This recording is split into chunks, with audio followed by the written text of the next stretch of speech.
Dipersembahkan oleh, didukung oleh. Assalamualaikum warahmatullahi wabarakatuh. Para pemirsa dimanapun juga berada, konsumsi bijak ya, dan kaitannya dengan produk halal ini. Apa itu yang dimaksud dengan konsumsi bijak? Di situ ada berkah sebetulnya. Ada ayat yang menarik untuk saya tampilkan pada kesempatan ini. Wala ta'kulu mimma lam yuzkar ismullahi alaihi fa innahu lafiskun. Janganlah kalian mengkonsumsi makanan ya yang tidak membaca basmalah, tidak menyebut nama Allah, karena lafiskun itu rusak gitu. Dalam hadis Nabi juga banyak, barang siapa yang makan tanpa membaca basmalah, setan akan ikut masuk bersama sari-sari makanan itu, dan itu nanti akan mengganggu. Dan yang paling penting, dalam tafsir Ibnu Ajibah itu ada yang menarik ini. Makanan itu ada dua macam. Ada makanan lahiriah seperti nasi, buah, kue, kopi, mengenyangkan perut. Tapi ada juga makanan rohani seperti ilmu pengetahuan, zikir, doa-doa, dan seterusnya. Itu mengenyangkan jiwa dan mengenyangkan otak kita. Baik makanan lahiriah maupun makanan rohani, dua-duanya kita harus membaca basmalah supaya ada tabarruk, pemberkahan di situ. Kalau perlu, pejamkan mata, hadirkan yang punya nama Allah Subhanahu wa Ta'ala, baru baca Bismillahirrahmanirrahim, baru mengkonsumsi makanan. Nah, kaitannya dengan halal ya, kalau kita mengkonsumsi makanan berlebihan, itu berpengaruh kepada kehalalan juga. Karena apa yang dimaksud produk halal itu, misalnya kambing itu kan zatnya halal, bukan babi kan. Tapi kalau disembelih tidak membaca basmalah, menjadi haram, karena itu bangkai. Kambing halal zatnya, dipakai basmalah pada waktu menyembelihnya, tapi peruntukannya untuk sesembahan berhala, itu juga nggak boleh dimakan.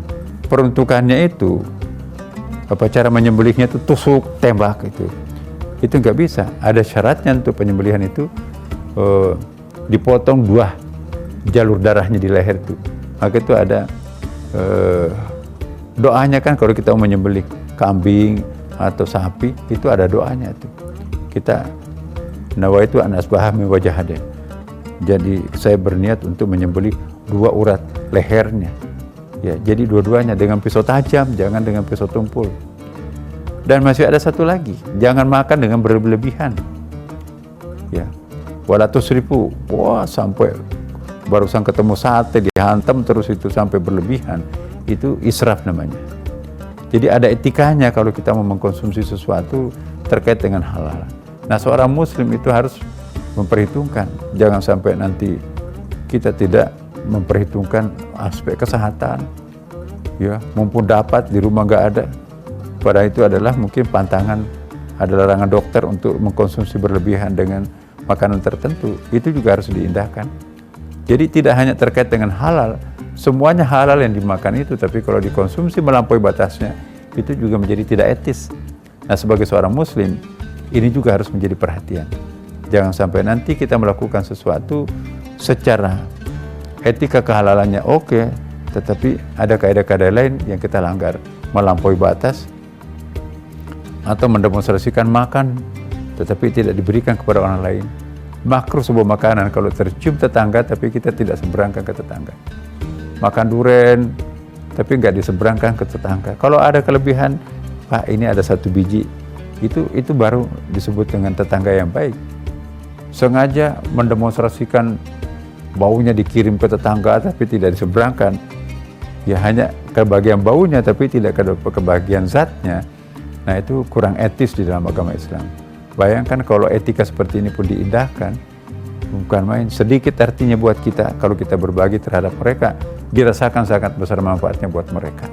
Apalagi orang itu nggak pernah makan daging seperti yang kita masak itu. Mari Bapak Ibu sekalian, kita solider dengan tetangga kita, dengan kawan-kawan kita. Saya kira ini yang terbaik untuk kita semuanya. Terima kasih. Assalamualaikum warahmatullahi wabarakatuh.